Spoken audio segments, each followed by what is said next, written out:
Hello, Kathleen fans! Ipaglalaban ni Alden si Catherine.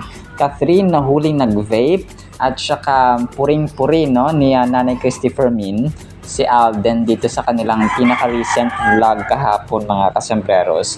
Uunahin ko ito, sobrang na-touch ako dito mga kasembreros. Si Alden, grabing concern niya no, dun sa may McDo na opening nila. Nakita niyo yung mascot. Pero una dito ay na-recognize niya no si 1010 TV, no, sabing ganoon mga kasembreros. Sabi niya dito ay salamat Alden Richards at di mo ko nakakalimutan. Thanks at sulit pagod, puyat at init. Kaya di nakakasawa tulungan at suportahan ng isang Alden, natural na mabait. So kasi dito ay parang tinawag. So mamaya ipe-play ko ito mga kasembreros. Sabi niya dito, oh grabe, sabi ni Alden, Diyos ko Lord, init-init na yung mga mascot. Talagang ano no, talagang nakita mo yung concern talaga ni Alden Richards mga kasembreros. Sa gitna ng busy, sa gitna ng spotlight, sa gitna ng kasikatan. Kasi dito talagang sobrang busy ng lahat no. Alam mo yung concern niya sa mga maliit na tao, sa mga ordinaryong tao. Kasi di ba pag mascot ka sa isang, kunwari pag sa Jollibee or sa McDo, talagang mainit yung suot mo na yun, no? Kasi ikaw mascot ka, no? Parang yung sobrang kapal ng ano mo, nasa initan pa sila at that time. Grabe, no? Na-touch talaga ako dito mga na simpleng act of kindness ni Alden na hindi mo akalaing mapapansin niya na naiinitan yung mga mascot. Di ba parang akala mo ang saya-saya ng mga mascot kasi nagpapatawa sila or talagang nangungulit sila yung mga mascot ng Jollibee or McDo. Pero kuha pa sa loob-loob, no, sa loob ng mascot na yun ay sobrang yung isang tao, isang nilalang na naiinitan. So si Sir Alden lang yung nakapansin dito. So hindi ko to nasama dun sa mga videos natin nung nakaraan kung kaya ngayon pa ay sinasama ko siya no. So dito ay kasama na rin yung dito yung mga ganap ni Sir Alden dun sa parade. Tapos yun nga no, habang nasa sasakyan sila na nagpaparade mga kasembreros ay kasama niya yung mga mascot na alam niyang nagpapasaya, nakakatuwa yung mukha ng mga mascot sa labas pero sa loob-loob sa loob ng mascot ay isang taong naiinitan na no dahil nga makapal yung kanilang suot-suot. Akala nila masaya lang na pero yung nasa loob ay isang taong naiinitan. Pero grabe, Sir Alden, ako po ay talagang sana marami pang clone mo o anak mo sa susunod mga kasembreros na magkaroon siya ng marami kagaya ng kanyang ugali mga kasembreros. Tapos ito, na-post kagabi itong issue na nahuli si Kath no, na nag-vape mga kasembreros. Yung vape, yung parang e-cigarette no, electronic cigarette mga kasembreros na parang substitute na mga tao sa mga smokers na yung mga chain smokers ay ito yung kanilang parang substitute mga kasembreros. Pero ito po na issue ay matagal na nung time pa na Kathnel days pa ito mga kasembreros na kung saan ay bata-bata pa si Ma'am Catherine no, Catherine na huli cam na nag-vape no, matagal na po ito. Tapos ngayon ay hindi na ito ginagawa ni Ma'am Catherine kasi parang very conscious na si attorney sa kanyang kalusugan of course kasi sabi niya magte-30 na siya. So dagdag ingat na siya at dagdag ingat na sa kanyang kalusugan. Kasi hindi na tayo mga bata, sabi niya ganoon mga kasingers no. So good health is really a blessing in a gift from God mga kasingers. Tapos kagabi ay nagpasalamat si talagang whole night pala yung kanilang kanilang McDo. So dito papakinggan natin ito mamaya kasi mga kasembreros ay nagpasalamat siya. Ito yung time na gabi na ng mga kasembreros. Meron pa rin silang event pala no nung gabi mga kasembreros ng opening ng McDo nga mga kasembreros. So, yon talagang full energy at saka whole day sina Alden kagabi or kahapon sa kanilang grand opening mga kasembreros. Sabi niya dito ay nagpasalamat siya na since 7 a.m. no, alas 7 ng umaga ay andun na. Pinasalamatan niya lahat dito of course sina Mayor Arlene Arcillas, yung mga organizers no, yung manager ng McDo dito na branch mga kasembreros na siyang Carlis de Guzman, tapos Punong Abala ng lahat ng ito, nasabi niya mga kasembreros, nagtrabaho ng todo-todo at saka hindi natulog na si Lawrence Escostura, sabi nga mga kasembreros. So, pakinggan natin ito mamaya mga kasembreros. So, sina Mama Ten, Laysam, of course, ay hindi nawala sa listahan ng pinasalamatan ni Alden. Tapos, ito na sinasabi ko na talagang dinumog. Ibang anggulo ito mga kasembreros ng video na kung saan ay kuha pa rin ni 1010 TV. Maraming salamat po, no, 1010 TV. Shout out po. Thank you for the video. So, ito ay parang pinakita dito talaga yung pagdumog, no, na blockbuster. Blockbuster yung pila mga kasembreros ng McDo ni Alden sa kanyang grand opening, na kung saan ay kompleto actually, no, itong video na pinost ni 1010 sa kanyang TikTok or sa kanyang Facebook account. Sabi pa niya dito, pasabog ang opening na McDonald's ni Alden Richards. Grabe, oh, talagang sabi ko na, blockbuster ito eh. Hindi talaga ako nagkamali mga kasembreros. Pati sa labas, no, grabe ang pila. So, grabe, no? Talagang grabe yung patience, yung init, yung pagod ng mga tao. Hindi nila alintana dito mga kasembreros para lang maka-attend ng grand opening ng McDo niya, Phenomenal Box Office Cinema King. And of course, no, gusto nilang ma-witness yung ribbon cutting, no, or pag-cut ng ribbon. At saka grabe, talagang akala mo may kakasal eh, kasi yung pintuan nila parang pintuan ng simbahan mga kasembreros.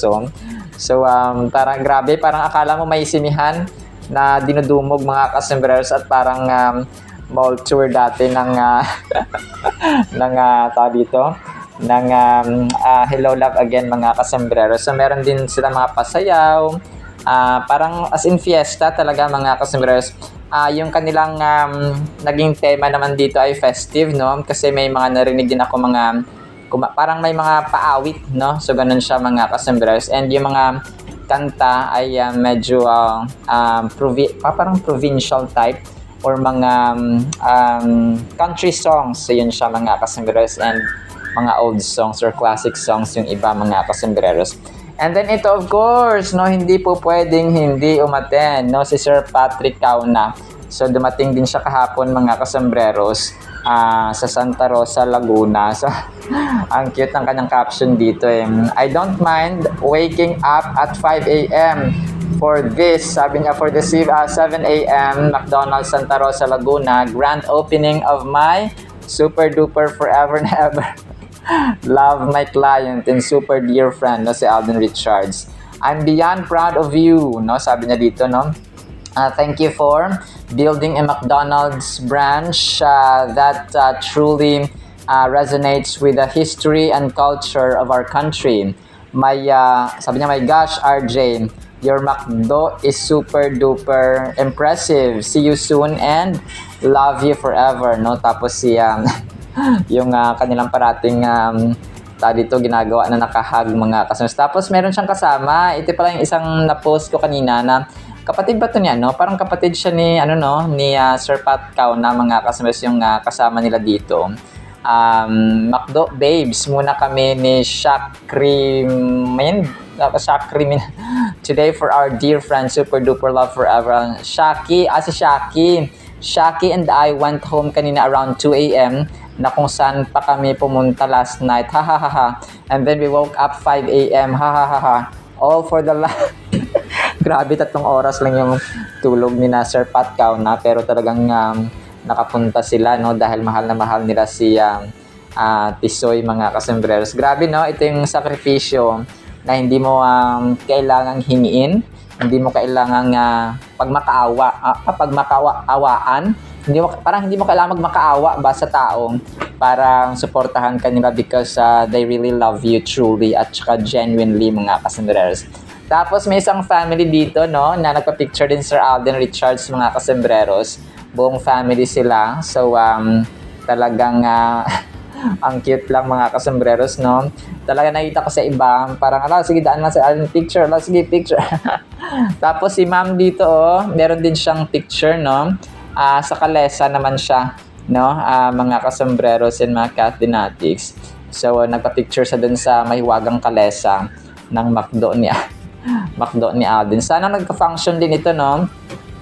Para talagang ano siya, epic ba, no? Parang ganun. Kakaiba talaga siya mga kasembreros kung ipa-function nila ito na dito nakasakay yung mga tao dito, yung mga ibang customers, mga kasembreros kapag magda-drive-thru na sila. Tapos, may ibang mga pictures dito na close-up photos, no? Ni Alden nga mga kasembreros na in-upload ng isang alam ko yung nag-upload nito ay hindi siya KitKat Adventure eh. Pero isang fan na malapit siya doon kay Alden mga kasembreros.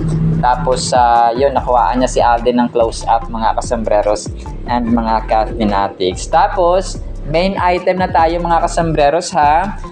Pinost ito kahapon, Cathen official fan. Alden Richards masaya sa resulta ng ipinaglaban nito. So kapag gusto ko ipaglalaban ng resulta ni Alden Richards, lumabas na. Tapos yung picture nga dito mga kasembreros, no? So maraming mga tao ang na ipaglalaban or ipaglalaban si Catherine mga kasembreros ni Alden Richards. So talagang ipaglalaban naman niya mga kasembreros, pero hindi lang sa ganun, no? Hindi lang sa ngayon because they're still busy. Ito po ay posted ni Dar Eds TV na isang solid Cathen fan din po mga kasembreros. So and sila naman kasi probably Cathen, hindi sila yung tipong maraming kalaban, no, maraming ipaglalaban or maraming kailangang harapin na kalaban mga kasembreros kasi nga ay mahal naman sila ng karamihan mga kasembreros na mga kasamahan nila sa showbiz and maging sa labas ng showbiz mga kasembreros. So tapos ito, next item natin, si Christopher Martin, no, parang napugian yung dito yung nag-post dito mga kasembreros, kasama si Mama Ten at saka of course na Bea Binene doon sa may blessing ng McDo pa ni Alden. So tapos parang nag-request dito yung isang fan na magpa-picture din po kay Sir Christopher Martin mga kasembreros. So talagang nagterno-terno talaga sila, no, nag-brown si Bea Binene at saka si Christopher Martin mga kasembreros na best friend at BFF niya Phenomenal Box Office Cinema King ito si Christopher Martin mga kasembreros. So sobrang nakakatuwa lang kasi yung friends ni Alden nagiging friends na rin nila Mama Ten, and of course, no, yung friendship nila ay dito kakaiba rin po na sobrang close. And then ito nag-post ng isang Catherine admin, no, ng wacky or dito poker face ni Catherine mga kasembreros na kung saan ay parang nagpa-pouty lip siya. Tapos kunwari parang galit-galitan si attorney mga kasembreros dito sa kanyang picture. Pero ito po ay throwback, no, ni attorney mga kasembreros na kung saan ay kulit-kulitan ang inyong Phenomenal Box Office Cinema Queen. Tapos ito na nga isa sa mga main items natin, puring-puri, no, at saka maraming positive words na sinabi kay Alden sina Nanay Christopher Min at saka sina Wendell at saka si Romel Chica mga kasembreros. So sa kanilang pinaka-latest na vlog kahapon, so dito ay parang sinabi nila na yung pagpapala kay Alden, kasi nga nagbukas na naman ng parang sinalo lahat ng isang Alden Richards ang blessings nila. So mamaya ipi-play ko ito mga kasembreros kung gusto niyo pong pakinggan. So kung ayaw niyo naman pa okay lang, skip niyo lang po. Pero para marinig niyo po first hand ay ipi-play ko po siya mga kasembreros. So nagulat nga ako kasi talagang very positive na yung mga comments ni Nanay Christopher Min, kasi di ba dati talagang maraming mga bad words tayong naririnig or parang mga negative comments mga kasembreros from them. So ngayon ay medyo positive ito. So papakinggan natin ito mga kasembreros para po marinig po ninyo mga kasembreros ha. So actually yan lamang po sa ating Cathen items.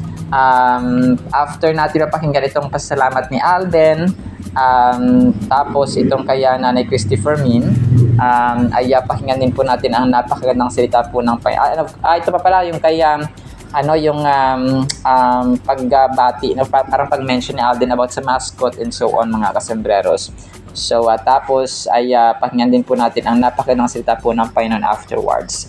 Isang pinagpalang araw po sa bawat isa. Ewan ko ha, totoo yung kantsaw ng marami na. Ano ba, Alden Richards? Ikaw na lang ba nag-iisang anak ng Diyos? Kasi naman, di ba? Lahat yata ng swerte, hinalukay na ni Alden para mapasa kanya. At eto, may gagawin sila ni Nadine Lustre. Ay, maganda yan. Gusto ko silang makita. Parehong magaling na artista ito. At parehong award-winning sila.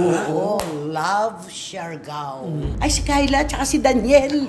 Magpapakasal na. Humarap na sa dambana sina Daniel at saka si Kyla. Hindi po maaaring mangyari. Sukob po yun. Ikakasal si Moira sa boyfriend niya. Ito'y magkarelasyon. Kahit hindi pa kayo umaamin, sasabihin namin magkarelasyon na kayo talaga. Dahil ika nga actions speak louder than words. Hindi naman daw magkakatuluyan si Mayor Mark at saka si Catherine. May babalik daw kay Catherine. Ay,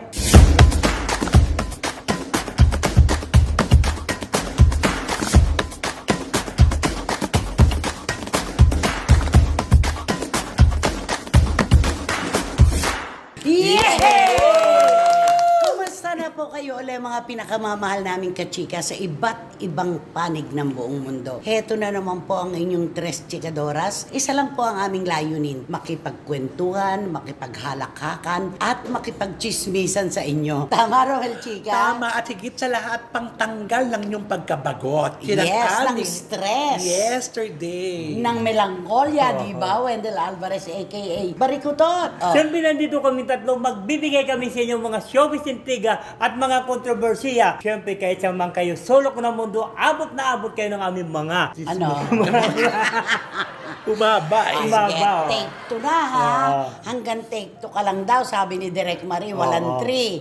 Okay, take 2. Kahit saan man kayo sulok ng mundo, abot na abot kayo ng aming mga showbiz intriga at mga kontrobersiya. Ayun, pwede na. Ilaban na natin ito. Laban na po tayo dyan, mga SNNers, para tuloy-tuloy ang ating chikahan. Dito lang po sa inyong programa at aming programa. Ito po ang Showbiz Now Na! Ayan. Anong gusto mong regalo sa darating na Pasko? Napakalayo pa. Napakalayo pa. Pero anong gusto mong regalo? Ay naku, pass muna. Ano? Pass muna. Pass daw muna siya. Wala ka nais. Actually, binigla ko lang naman talaga siya. Kasi isipin mo, Napakalayo. Pasko Napakalayo. Talaga binigla ko siya. Sabi niya kagad, ako na naman. Tapos, nakita mo sa itsura niya bakit Pasko? Pass. Sabi niya, okay, dito na tayo. Mas maganda itong ating paksa. Dahil, ewan ko ha, totoo yung kantsaw ng marami na. Ano ba, Alden Richards? Ikaw na lang ba nag-iisang anak ng Diyos? Kasi naman, di ba? Lahat yata ng swerte, hinalukay na ni Alden para mapasa kanya. Lahat ng mga chance, lahat ng mga gusto ng mga kapwa niya artista, napupunta lahat sa kanya. Tama, umaarte, sumasayaw, nag-host, nagpo-produce, Nagko-concert. nagko-concert, ginaya ng ibang artista, nag-produce, timbalong. Wala. Di ba? Pero siya tagumpay. At, Di at ba? saka alam mo si Alden ito, pagka may narinig sila mga negative, ganun siguro ng tao, ano? Kasi pagka may narinig ka negative, para bang hindi naniniwala ang tao. Puro positive ang Hindi, at saka ang dumarating. magandang katangian ni Alden Richards, hindi siya bengador. Ay, oh. No? Pag may naririnig siya ng mga negatibong komento laban sa kanya, hindi siya yung agad-agad na mapipikon. Di ba? Inuunawa niya ang mundo na pinasok niya. Oo. Ayan, tumatahimik siya at pinamumukha niya sa mga taong hindi naniniwala sa kanya. Sige lang, darating ang araw maiintindihan nyo. Ito po yung sinasabi ko. Parang ganon. Katulad ngayon, no, di ba? May international movie. Oo. Ang daming proyekto sa GMA7. Naka-line up ng mga projects at commercials. Ayan. Ano pa ba? At eto, may gagawin sila ni Nadine Lustre. Ay, maganda yan. Gusto ko oo. silang makita. Parehong magaling na artista ito. At parehong award-winning sila. Oo, Love Siargao. At topless tumalang. Sigurado yun. O, di nga naka-ano siya, naka-running short ba yun? Bakit? Bakit hindi ba swimming short? Kasi nasa swimming.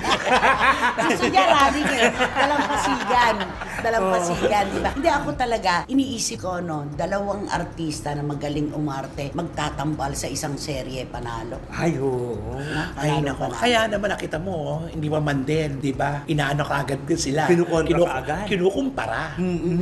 Yung katangian ni Alden, bibihira nangyayari sa mga personalidad yan. Yung walang masamang tinapay kung tawagin. Tahimik lang. Di ba? Napakatahimik. Nakatuon ang kanyang isip sa pagpapalago ng kanyang negosyo, pagpapabuti ng kanyang pagkatao, di ba?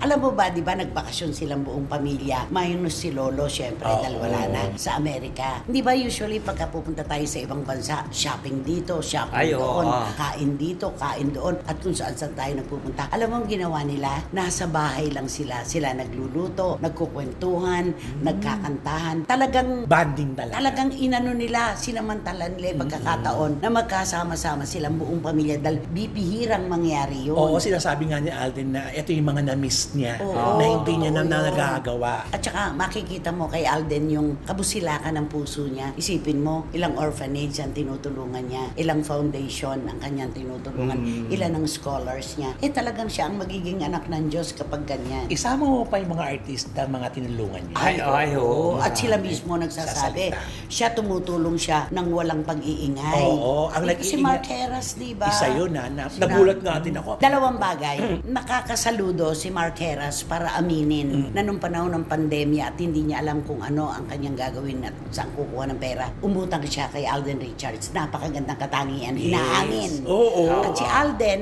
maganda rin namang katangian na hindi kumibo sa kabuuan ng senaryong ito. Ay, oo, wala ka may Diba? marinig. Saka lang natin nalaman na meron palang utang si Mark Harris sa kanya dahil din kay Mark. Kay Mark. Oo. At marami pang iba, Romel. Ayan. Marami pang iba. Kaya lang, syempre, Sino naman tayo para magsabi Oo. noon, di ba? Ay, oo, din ang umutang siguro. kung magsabi. yung nga nagpapautang, hindi nagkukwento, Oo. di ba? Correct. Yun ang mainam eh, no? Kaya kita mo, may bashing man, may mga bashers man, kontrolado. Oo, Nay. Kaya mapapansin mo malapit ang puso ni Alden sa mga Sa media, publiko. sa publiko. Paano kasi hindi siya maingay eh. Tahimik lang Tahimik siya. lang siya kahit na meron kang gustong sabihin sa kanya dahil sa kabutihan ng puso niya, mawawala eh. Oo, Hindi- matatakpan. Matatakpan, Oo. laging ganon. At saka parang naiisip ko nga sa Alakdana, tinututukan ko siya Ay, dati. oo. Kasi nakita ko na noon pa merong mangyayari sa batang ito. May Ayan, pagtutugma. ayan na nga Yung pagmamahal sa pamilya, ano yan katangian yan na talagang iniaangat ng mga Pinoy. Tayo pa, napaka-emosyonal natin. Ay, oo. Kapag mabait ka sa pamilya mo, ay nako, pogi points Ay, yun. oo. Siksik-liglig ang balik sa'yo. Totoo, yan. Kung kakausapin mo si Alden Richards ngayon, kunwari, uutang ka sa kanya, Ay. ano ang sasabihin mo kay Alden? Tay, galingan mo mamaya. Galingan Baka ko, seryosohin baka- ni Galingan Alden. mo, baka Galingan. seryosohin ka Oo, niya. to Mr. Alden Richard, you know, I'm very for today. Ano ang very for? Tapat ka. I'm poor. I'm poor. I need. So that's why you know what I meant because I need What I meant. Ano? because I need you know something that I will become make you to give me a favor. Alam mo, dahil hindi maintindihan ni Alden yung English niya, sabi niya, cross na lang. Hindi ko alam kung ano talaga ang Tatawagin ka gusto. na lang. Nay, ano ba sinasabi? Ano sinasabi ni Wendell? Sabi niya, X na lang Oo. ako. Hindi ko naman maintindihan kung ano gusto. Sayang, meron pa naman ako nakasobre dito kaya hindi ko siya Ay. naiintindihan. Oh. Ayan. O, kausapin mo. You know, Alden, you are very proud of you. So that's why you give me a favor. Makaawa. Hindi, sa totoo lang, ito yung pagtulong na walang, Kapalit. at saka walang, Chismis. Trompeta. walang trumpeta. Walang trumpeta, hindi yan pinagsasabi, di ba? Sa bagay, Oo. hindi nga naman sa kanya Hindi nang niya kinikwento. Kaya alam mo, tinitingala siya ngayon ng mga kapwa niya artista. Ang daming sumusunod sa kanya sa pagiging producer. Oo. At saka nagiging maganda siyang ehemplo sa mga kapwa niya artista ng mga baguhan. Ginagaya kung paano siya kumakuha ng pananalapi, property. Oo, negosyo. Naku, napakalaki pala ng nagastos niya doon sa lumang bahay Ay, na ni-renovate para sa McDo niya sa Santa Rosa. Ay, malapit Pero ang alam mo, open. yung milyon-milyon na ginastos niya doon, ay nako, bawing-bawi yan makita mo. Ay, sigurado. Oo, pag kasi magbukas. malapit na At mag-grand saka ang opening. bata niya nagkakaroon ng foresight sa negosyo. Talaga si daddy kasi nakatutok din yung tatay niya. Talagang malaking bagay. Ito yung ika nga ang puhunan niya dito. Natikman niya kasi ang buhay na wala kang maaasahan, buhay na salat, di ba? Siyempre pag nagkaroon ka, iingatan mo na ang kinikita mo. Totoo. Ay, oo naman. Di ba? Correct. Yun. Kaya ang puso ni Alden, ay nako, sabihin nyo na po na kami ay maka-Alden talaga, totoo naman. Sabihin nyo Alden. na po na kami ay PRO, totoo naman. Wala nga lang kami sweldo. Basta ang puso po namin para kay Alden Richards. I like it Yes. so. Ayan, kantahan mo si Naku, Alden. di kakantahan ko na lang siya na I want to live, I want to give. Niliang yan, paborito ko, mahiya ka sa akin. Heart of Gold. Yan ang meron si Alden. Heart of Gold. I want to live, I want to give. I've been a miner for a heart of gold. Malapit-lapit na mga 2 paligo na lang. I want to live, I want to give. I've been a miner for a heart of gold. It's these expressions I never give That keep me searching for a heart of gold. Sige, itaas mo pa. I'm getting old. And I'm getting old. Keep me searching for a heart of gold. And I'm getting old. I've been to Hollywood. I've been to Redwood. I crossed the ocean for a heart of gold. Yun, tama siya doon. I've been in my mind. It's such a fine line that keeps me searching for a heart of gold. Keeps me searching for a Ayun na. heart of gold. Ay, sayang wala kang harmonika. Ay, oh. Alam mo Neil din, Young. umasa katatawag sa'yo si Alden. Akala ko si Neil Young. Eto. Gusto ko ikaw ang magmaniobra ng paksa na ito na nambulabog sa kamalayan ng mga Ay. kapwa Pilipino. Si Kayla Estrada at Daniel Padilla. Talaga nga naman maraming natutuwa sa couple na ito sa sa love team na ito na talagang true to life na. Sana. Hindi, tsaka ang akala nila talaga mauuwi agad sa kasalan. kasalan, oo. Ngayong 2026 dahil kasi naman, Yung- di ba yung mag-iina Video. nung umiyak, Oo. yung video. Daniel kasi ang pangalan ni Moira. Oo. Siyempre si Daniel, ang akala ng iba ay si Kyla tsaka si Daniel. Magpapakasal na. Yun ang yung mga katikating Sa akin nagmamadali. lang dami-dami nagtanong sa'yo din. Oo, nagmamadali kasi. Sa'yo ba may nagtanong o pass? May mga nagtanong, di ba? Oo, ayun, hindi man nagtanong din sabi, kakasal na ba talaga sila? Sabi ko, Hindi raw wala nagtanong, naman ha? eh. Hindi raw nagtanong. Oo, hindi, sabi, hindi naman eh. Dapat, di ba, alam mo naman si Carla Estrada, di ba? Dapat pagka siya ang unang magdiwang noon. To, hindi Ay, naman pero alam mo ba na Oo. si Carla inamin niya na binusala ni Daniel ang bibig niya nung maghiwalay sila ni Catherine Oo. Bernardo. Oo, di ba? Lagi nga sinasabi ni Carla na sino naman yung intrimitida para mag Kasi sinabihan siya, Mami, don't talk. Kasi nga po, kay Daniel mismo, wala naman tayong nahita. Wala naman tayong narinig. Walang anumang paninira tungkol kay Catherine. At si Catherine naman, saan ba nanggaling yung nangaliwa si Daniel? Hanggang ngayon naman, hindi malinaw. Wala, Ang kwento. wala. Totoo. Wala Walang din closure naman. ang kwentong yan. Oo, at saka diba? wala silang resibo na papakita. Kaya na nga. talagang maliwa. Oo. Ba't ganun? Laging walang resibo. Sila ni Mayor, wala rin Oo, resibo. si Mayor Mark Mayor, at saka si Catherine wala rin. wala rin resibo. Paano nakatago ata si Catherine sa ilalim ng lamisa pag pumunta sila sa isang lugar na magkakape? Alam mo, ang hirap ng kwentong ito kasi wala tayong resibo. Yun ang totoo, lahat tayo wala resibo. Ang pinakamahirap talaga yung nagkikwentuhan tayo na wala naman tayong pinagkikwentuhan. Sa mga umaasa po na sana nga ay ikasal na, humarap na sa dambana sina Daniel at saka si Kyla, hindi po maaaring mangyari. Sukob po yun. Ikakasal si Moira sa boyfriend niya. Sukob yun. Correct. Diba? Maaaring next year. Ha? Ay, naku, parang hindi pa siguro din matutuloy. Huwag mo namang kontrahin. Pero alam mo, nakatuto kasi sila sa karir nila. Oh, yun, oo. Pero ito yung tambalan, sabihin na natin. Ito yung mga nagmamahalan ito'y magkarelasyon. Kahit hindi pa kayo umaamin, sasabihin namin magkarelasyon na kayo talaga. Dahil ika nga actions speak louder than words, Oo. diba? Kita naman At saka nasa marrying age na sila. Oo. Ay, oo. Nasa tamang edad Oo, na. kaya okay na okay Tsaka na. parang si Daniel, hindi mabubuo ang araw nang hindi niya kasama si Kyla sa pupuntahan niya. At saka napansin mo na wala nang negatibo kay Daniel. Magmula Ay, nung- wala na. Ang laki Oo. daw ng ipinagbago.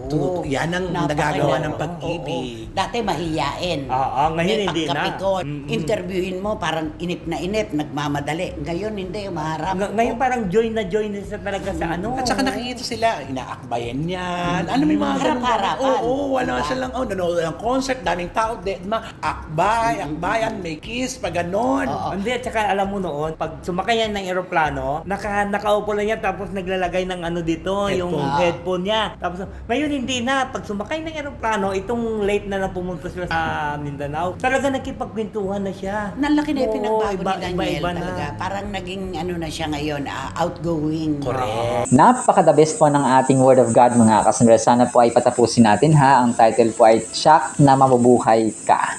Proverbs chapter 4 verse 4, My Father taught me, take my words to heart, follow my commands, and you will live. So mabubuhay ka mga kasombreros. So sino po sa atin dito ay may tatay pa? Okay, kasi ako po ayan, namatay na yung tatay ko when I was 5 years old. Tapos kung may tatay pa ka ngayon ay talagang mapalad kayo mga kasunod. No? Sa akin po kasi yun ay stepfather ang meron ako, no? And then nanay of course. So pahalagahan natin, no? Especially kapag sila po ay matanda na, no? Kasi kung anong ginagawa natin sa ating matatanda ngayon, yun din yung gagawin sa atin pagtanda natin. So yes, of course malakas tayo ngayon. Sabihin natin okay pa ako, malakas pa ako, so wala makakapigil sa akin, so ganyan. So tandaan po natin, okay? Hindi natin maibabalik ang nakaraan, hindi natin maibabalik ang oras, ang taon, ang buwan, ang mga araw, mga kasamas. Hindi po natin maibabalik. That is why time is precious. So alam ko maraming mga matatanda ngayon, siguro yung nagsisina nung una ay hindi nila pinahalagahan yung kanilang mga magulang or yung kanyang kanilang mga elders, mga kasumbres, mga matatanda sa pamilya nila dati. So you cannot turn back. Okay? Kung siguro ikaw ay matanda or lolo-lola ka ngayon, tapos ikaw ay hindi gaanong naruga ng iyong mga apo or yung mga anak, hindi ka nila masyadong nialagaan. So let's also try to think and kung balikan natin yung mga alalahan natin yung mga times. Ako ba noon ay nag-alaga ako ng mga matatanda? Inalagaan ko ba sila? Minahal ko ba sila? Pinakain ko ba sila? Binihisan ko ba sila? And so on. So, kasi ganun ang buhay, di ba? Ang prinsipyo ng Biblia at ang prinsipyo ng buhay in general, kung anong itinanim natin, kung anong ginawa natin sa kapwa natin, ayun din po yung gagawin sa atin, mga kasombreros. Sometimes, hindi man talagang ganoon ka-eksakto, pero in general term, may parusa ang masama, may reward at may gantimpala ang mabuti. So ganun siya mga kasombreros. Hindi man parehong hindi man pareho yung ginawa sa iyo, pero kapag masama ang ginawa mo noon, na hindi mo hiningi ng tawad sa Panginoon, ay may sumpa, no? May balik sa iyo na negative or masama din po mga kasombreros. So this verse emphasizes the importance of actively pursuing wisdom and understanding in order to attain knowledge and insight. It invites us to consider the significance of intentional seeking and learning in our lives. Imagine if we constantly seek to understand different perspectives, challenging concepts, and deep truths, how much more enriched and enlightened our minds would be. So ganun siya, no? Kapag tayo ay nakaka-encounter ng mga may hirap na sitwasyon sa buhay, tapos nasa-solve natin ito by the help of God's wisdom na binigay sa atin, na regalo sa atin mga kasombreros. Kasi ang wisdom talaga, it's a heavenly gift, no? Hindi po natin ipagyabang dapat yung wisdom, yung kaalaman, yung knowledge, yung intellect mga kasombreros. Hindi po natin dapat ipagmayabang. Lahat ng meron tayo ay galing po sa Panginoon mga kasombreros. That is why wala tayong singkong duling or wala tayong katiting mga kasombreros para magmayabang sa kung ano mang meron tayo, because everything that we have ay utang po natin sa Panginoon. So kung meron mang pasalamatan every single time ay yung Panginoon po natin mga kasombreros, kasi He allowed everything to happen And He allowed even our existence sa mundong ito, mga kasunders, kasi kung hindi inalaw ng Panginoon na mabuhay tayo, ay hindi sana nag-meet, no, at saka nag-asawa yung ating magulang at para ipanganak tayo, mga kasunders. Ganun po siya. And alam niyo po, share ko lang ito kasi sobrang nakakatuwa.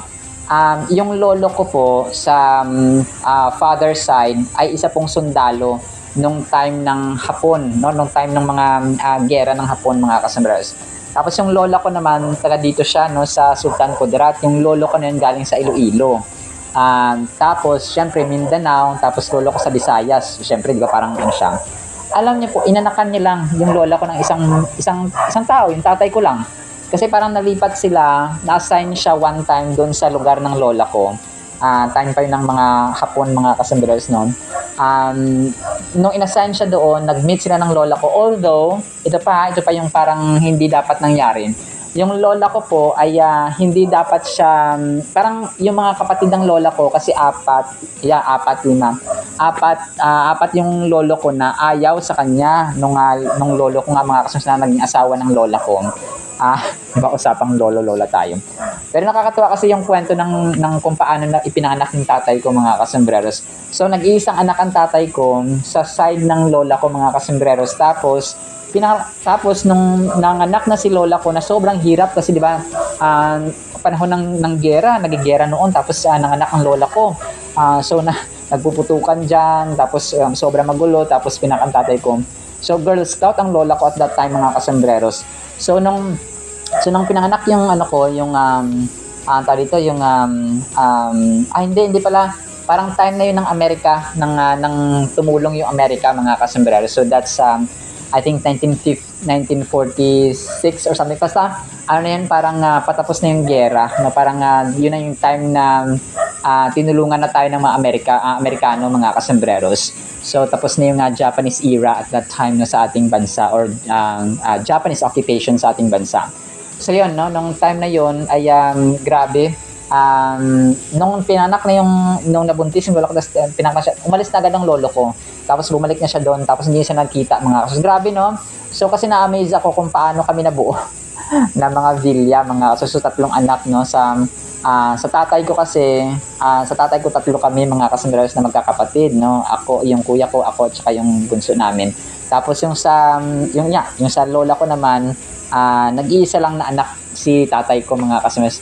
So na-amaze kasi ako sa storya, no? Kinuwento ng aking nanay, mga kasunders. So yun, kung pa he allowed my tatay, no? Kung pa inallow ng Panginoon na ipanganak, no? Yung tatay ko, na parang isipin mo yung love story nila ay napaka-imposible. Taga Visayas ang lolo ko, taga Mindanao ang lola ko, tapos ayaw pa ng mga kapatid ng lola ko sa lolo ko, mga kasunders. So, di ba, parang grabing ano, pero yun nga, no? Tapos nag-iisa lang siya. After na may panganak, after may panganak ng tatay ko, umalis lang din yung lolo ko. Parang nagbigay lang siya ng lahi dun kay lola ko. Tapos, yun nga, no? Pinanganak kami, mga kasunders. So, grabe yung storya. So, dito makita na kapag isipin mo yung mga history na ganon, you will be amazed of how God works, mga kasunders, in amazing, mysterious, and wonderful ways, mga kasunders. So, isa lamang yun sa mga nakakamanghang istorya. At saka yun pa, no, binigyan pa tayo ng wisdom at saka talino, mga kasunders. So, share ko lang po ito, no, to God be the glory. So, sabi dito, so, what does seeking wisdom and understanding truly mean for you? It could be engaging in meaningful conversations. So, reading books that challenge your thoughts, or seeking out mentorship for those who have valuable experiences to share. So, yun siya, mga kasunders, no, pagbigay ng wisdom. Kung gusto mo talaga magkaroon ng wisdom at ng kaalaman, mga kasunders, ay ito kasi, sabi nito, my father taught me, take my words to heart, no? Talagang sundin yung utos, yung instructions, mga kasunders, or yung advice ng isang tatay or ng isang taong maalam, mga kasunders, or wisdom in general. Follow my commands and you will live. So parang ano lang din, no? Kapag sinunod natin yung wisdom, kung ano yung tama. Kasi kapag may wisdom tayo, ay lalagyan tayo ng kapag may wisdom tayo, ay tama yung ating gagawin, yung ating decisions, yung ating plano, yung ating choices ay tama, mga kasunders. May failure man siguro, pero hindi ganun kalala sa huli, mga kasunders, because tama yung paggawa natin sa una. tama yung desisyon natin sa una. So, kung magka-bulilyaso man, magka-aberya man, ay konti lang yung damage mga kasingers because first time right. Kung you did what was right in the first time or in the first place mga kasambreros. So, ganun po siya, no? Kung tama natin inumpisahan, ay tama rin yung ating kalalabasan or kainatnan mga kasambreros. Kumaga pa kung nagsimula kang tama ay magtatapos kang tama. Kung nagsimula ka na kasama ang Diyos, matatapos mo yung iyong plano na kasama of course and leader natin ang Diyos mga kasambreros. To hold on to wisdom means to treasure and protect the valuable knowledge and understanding that we have acquired. It involves recognizing the importance of wisdom in guiding our decisions and actions. Holding on to wisdom requires a deliberate effort to not let go of its truths and principles just as one would tightly grasp onto a precious possession. So, ang wisdom parang isang kayamanan, no, na ayaw mong pakawalan. Ikaw ba naman kung meron ka ng meron ka ng pera sa kamay mo na sarili mo na yun, ay pakakawalan mo pa. Kung ikaw ba ay may 1 hektaryang lupa, ibibigay mo yun sa iba ng basta-basta na pinaghirapan mo. So, di ba hindi? So, ganun din ang wisdom, mga kasambreros. So, pinakauna talaga dito na nire-recommend ko at ng Biblia, mga kasus, ay fear the Lord, no? And of course, magbasa ng kanyang salita. Kasi sa Biblia, mga kasambreros, dito tayo talaga, all-in-one kasi ang Bible. Ang Bible ay pinakakompletong, may pinakakompletong turo. Okay? It's not just about, yung isang aspect ng ating buhay. May ibang libro kasi, di ba, kung about finances lang or economy, about ekonomiya lang din yung topic, no? Kung ang journal or libro na binabasa mo is about mental health, about mental health lang din, no? Ito topic, mga kasambreros. Pero kung may mga libro naman na talagang binabase nila sa Bible. So, okay din po yun, mga kasambreros. Ginagamitan nila ng salita ng Panginoon. Just like yung purpose-driven life nga, mga kasambreros. And marami namang Christian books na binase sa mga pinablish na libro na binase sa Holy Bible, mga kasambreros. And okay yon kasi may explanation at saka thorough yung insights din ng sinasabi ng mga doon, ng mga tao dito, ng mga authors ng libro na yon. So, yun siya. Pero sa atin, kaya nasasabi natin, yung Bible po ay tinuturuan tayo ng practical, spiritual, financial, mental, social, yung relationships, mga kasama, relational, physical. So, lahat po ng aspects ng buhay ng tao. And of course, yung relational talaga, relationship ng tao sa Diyos at Diyos sa tao. Tapos, ang relationship natin sa kapwa natin tao. So, ganun siya, mga cycle kasi yun. So, kung kaya, napakahalaga po talaga na magbasa tayo ng Biblia because hindi lamang tayo tuturuan nito na kung paano itratuhin ng ating kapwa-tao, but most especially, yung sa ating relasyon sa Panginoon, mga kasambreros. Kasi yun ang pinakamahalaga at pinaka-source ng lahat-lahat. Kung if you have a good and deep and tight relationship, mga kasama sa Panginoon, ay magiging maganda yung trato natin at tama yung trato natin, mga kasambreros, sa ating kapwa-tao because God Himself is the author of righteousness, of fairness, of love. God Himself is love, mga kasambreros. Kung kaya hindi pwedeng sabihin mo mahal mo ang Diyos pero hindi mo mahal ang tao, or mahal mo ang tao pero hindi mo mahal ang Diyos. So, hindi po pwedeng ganun. So, dapat cycle siya, no? Ang cycle, pabilog yan, no? Hindi siya nasa-separate. Inseparable sila, mga kasambreros, yung cycle. So, paikot yan, mga kasambreros, no? Mahal natin ang Diyos, mahal natin ang tao, mahal tayo ng Diyos, mahal din niya ang tao. So, ganoon siya, mga kasambreros. Ang ganda, no?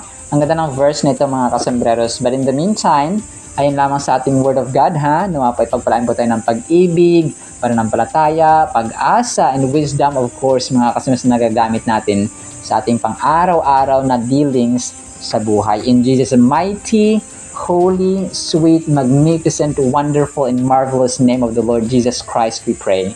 Amen and amen. See you sa next segment, mga kasambreros, and paalam po. I love you.